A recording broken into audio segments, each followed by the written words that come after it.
Hello students, today we will discuss what is destructor.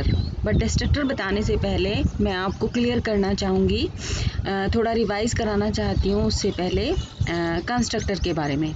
Right, देखिए students, मैंने आपको पहले भी बताया था कि किसी क्लास के ऑब्जेक्ट के डिक्लेरेशन के समय ही उसमें वैल्यू इनिशलाइज करने के लिए हमें C++ में एक विशेष प्रकार के फंक्शन का यूज़ करना होता है जिसे कंस्ट्रक्टर कहा जाता है। यानी कि कंस्ट्रक्टर एक ऐसा मेंबर फंक्शन होता है जो किसी भी ऑब्जेक्ट को क्रिएट करते ही उसे इनिशलाइज करने का काम करता है।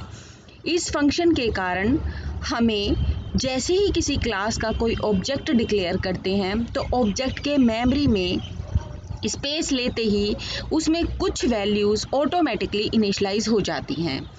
इसी तरह से जब हम कोई स्टैंडर्ड डेटा टाइप का वेरिएबल डिक्लेयर करते हैं तो प्रोग्राम या फंक्शन के फिनिश होते ही उस वेरिएबल्स के द्वारा ली गई मेमोरी स्पेस जो होती है वो अपने आप से ही रिलीज हो जाती है, जबकि ऑब्जेक्ट के साथ ऐसा नहीं होता।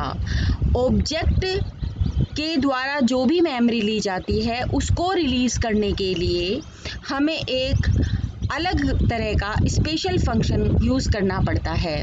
उस स्पेशल फंक्शन को ही हम क्या कहते हैं? डिस्ट्रक्टर कहते हैं। ए डिस्ट्रक्टर इज़ द नेम, जैसा कि देखिए स्टूडेंट्स,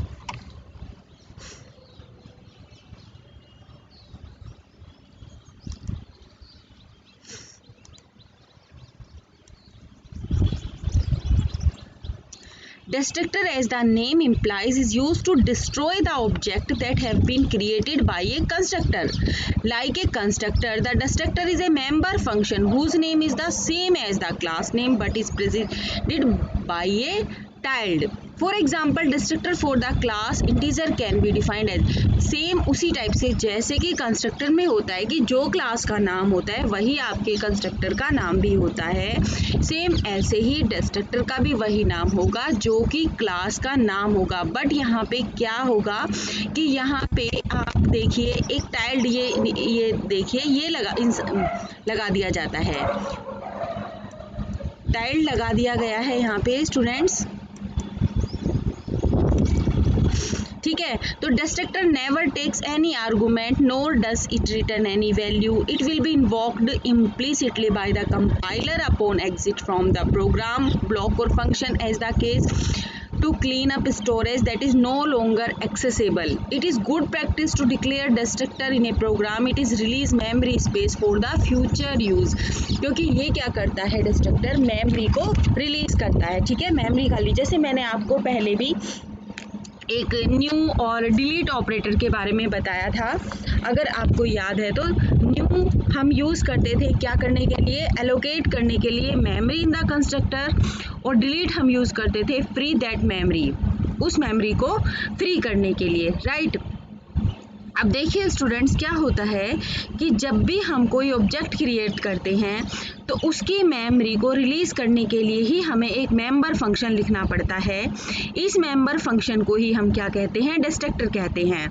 और जब भी कोई ऑब्जेक्ट डिस्ट्रॉय हो रहा होता है तो कंस्ट्रक्टर मेंबर फंक्शन की तरह ही इस डिस्ट्रक्टर मेंबर फंक्शन भी ऑटोमेटिकली कॉल हो जाता है। कंस्ट्रक्टर के जैसे ही प्रोग्रामर किसी भी ऑब्जेक्ट की मेमोरी को रिलीज करने के लिए चाहे वो डिस्ट्रक्टर फंक्शन को लिखे या ना लिखे, कंपाइलर एक रूटीन द्वारा ऑब्जेक्ट की मेमोरी को रिलीज कर देता है।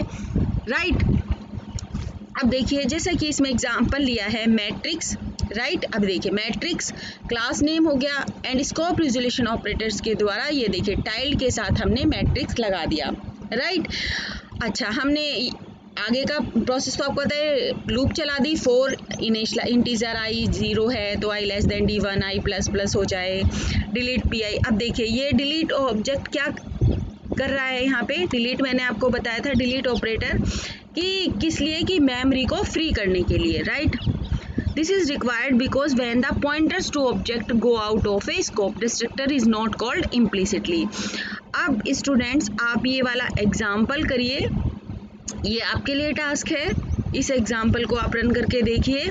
और हाँ स्टूडेंट्स, एक और बात मैं आपको बताना चाहती हूँ कि जिसके पास भी घर पे पीसी नहीं है, राइट, तो आपको मैं एक लिंक सेंड करूँगी, उस लिंक से आप अपने एंड्रॉयड फ़ोन में भी सी चला सकते हो, C++ चला सकते हो। आप अपने फ़ोन पे प्रैक्टिस कीजिएगा, राइट। प्रोग्राम करने की प्रैक्टिस, प्रैक्टिकल प्रैक्टिस जो है वो आप अपने स्मार्टफोन पे भी कर सकते हैं।